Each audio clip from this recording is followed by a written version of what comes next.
Ladies and gentlemen, welcome back to Gaming with me, Tony Mo, and we're here today to do just a little bit of a discussion in regards to mouse and keyboard versus controller when it comes to playing Titanfall 2 over on the PC. So I've actually got some footage for you guys. This is a match on PC of attrition, and I'm playing with my Xbox One Elite controller.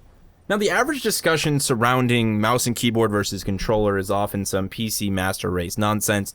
People screaming, and my mouse and keyboard will crush yours. Using a controller on PC is suicide, so on and so forth. Now, in most instances, in the case of most first-person shooters on PC, they're usually 100% right. As much as I hate to say that, they're absolutely right. For example, if you tried to play Counter-Strike Global Offensive with a controller, well, you're going to be in for a bit of a struggle. There's a big reason, though. Most games that are designed to be played with a mouse and keyboard on PC only, in the case of Counter-Strike Global Offensive, aren't built or designed around controllers. They don't function well with controllers because they weren't built to work with a controller. Counter-Strike Global Offensive was actually released on the Xbox 360 at one point as an Xbox Live Arcade title. Valve did absolutely nothing to make it work well with the controller. The game was a nightmare to play.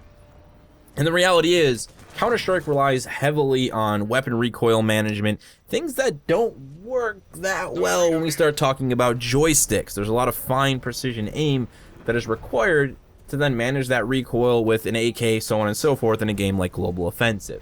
So yes, when we talk about games that were designed around mouse and keyboard play only, the mouse and keyboard are gonna reign supreme. That's just the nature of their design. However, there are games that are part of the exception, and Titanfall 2 and Titanfall 1 are both games that are an exception.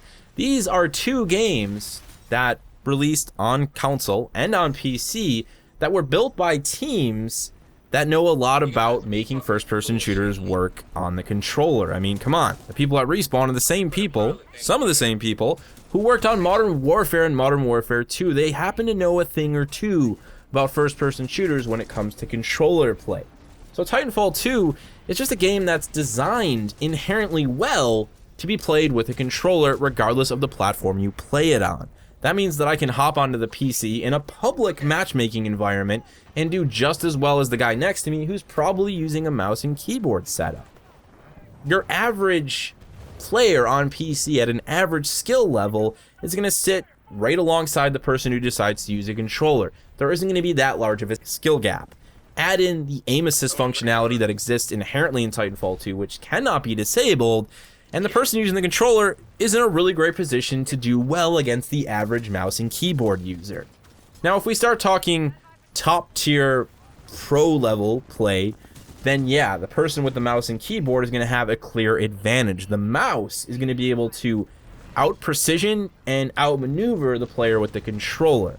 That's where you're really going to start to see the benefit of the mouse and keyboard. And obviously there are certain weapons in certain environments where the mouse is still going to work better. Precision aim with sniper rifles and single shot pistols is far easier if you're good with a mouse than it will ever be with a controller. That's just the nature of its design.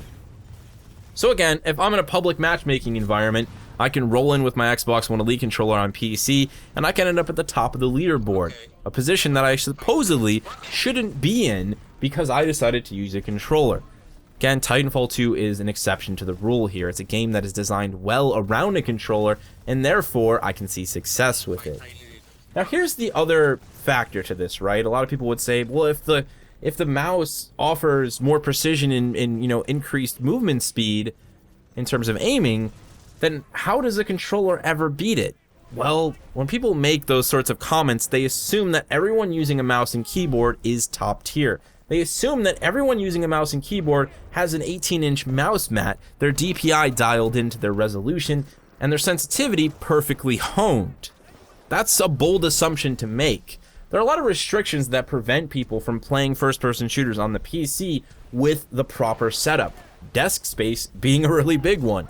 How many of you play Titanfall 2 on the PC and can only have a 8 or 9-inch mouse mat because you simply don't have the desk space? It's a commonplace thing. It happens, so you're not going to get the full precision and speed capabilities of that mouse. You need a large mouse mat. You need a large surface, the ability to do fine movements moving the mouse across the entire surface, and then big flicks and mouse pickups in order to get huge rotations, 180 up to 360, so on and so forth. If you're playing on a tiny surface with your sensitivity cranked up and just moving your wrist, well, then you're not actually gaining the precision benefits of the mouse, and the person with the controller is honestly far better off than you are. So that's another factor that comes into play when we talk about controller versus mouse and keyboard in the case of a game like Titanfall 2. There's actually a lot more going on than people will ever lead you on to believe, and that's why I wanted to talk a little bit about it today. It's just such a common discussion that I see across the internet, and recently, frequently with Titanfall 2 here on the channel. People have seen some of my old footage of me playing Titanfall 2 on PC with the controller.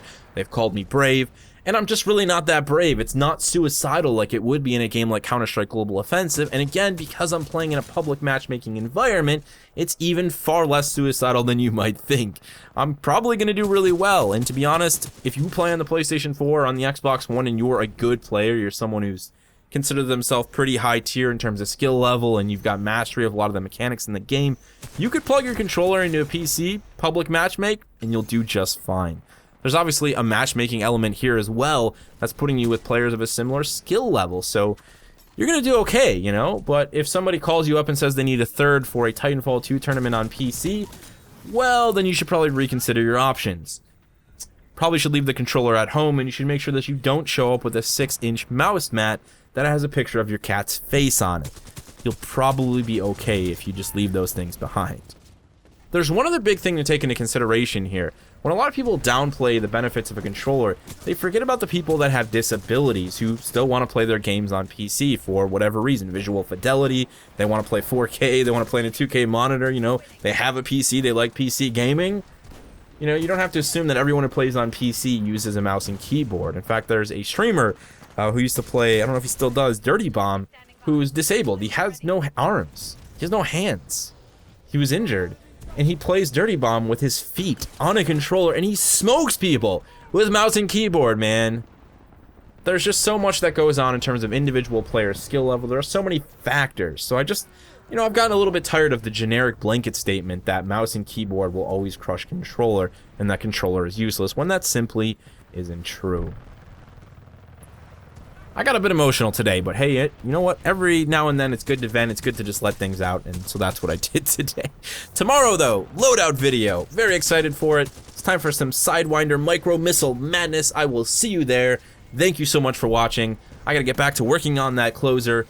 I'll see you in the next one.